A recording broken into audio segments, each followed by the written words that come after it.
economic slowdown. There is macro imbalances. There is a question of people want something, their aspirations are high, and the ability of governments to deliver or to meet these aspirations is somewhat low. So you do have these kind of challenges during the transition.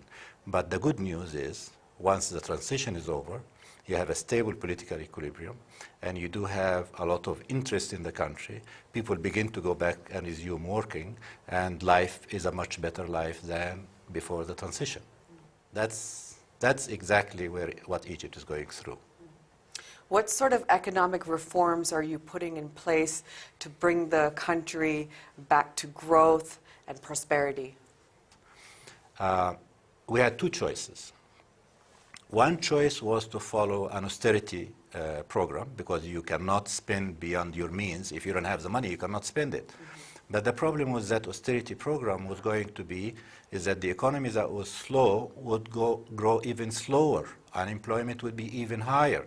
And at the same time, the people who went to the squares, not liking what the previous governments were doing, were going to be saying, well, what is this? We did a revolution and you're giving me nothing. It was a formula that would not work for the country. We knew that.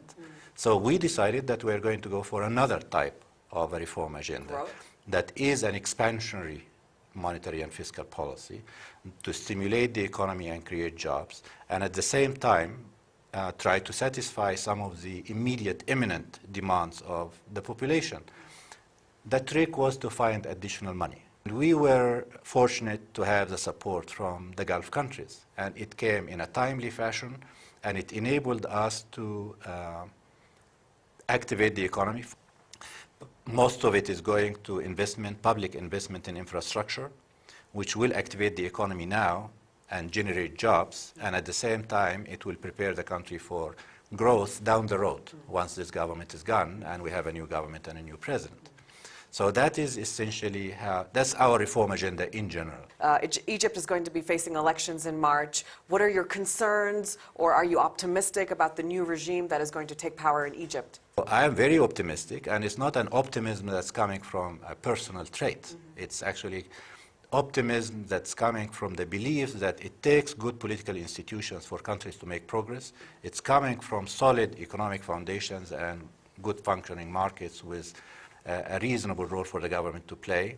It comes from clarifying objectives. We want economic growth with prosperity for all. So this idea of economic growth and social justice are the twin objectives that we are trying to pursue.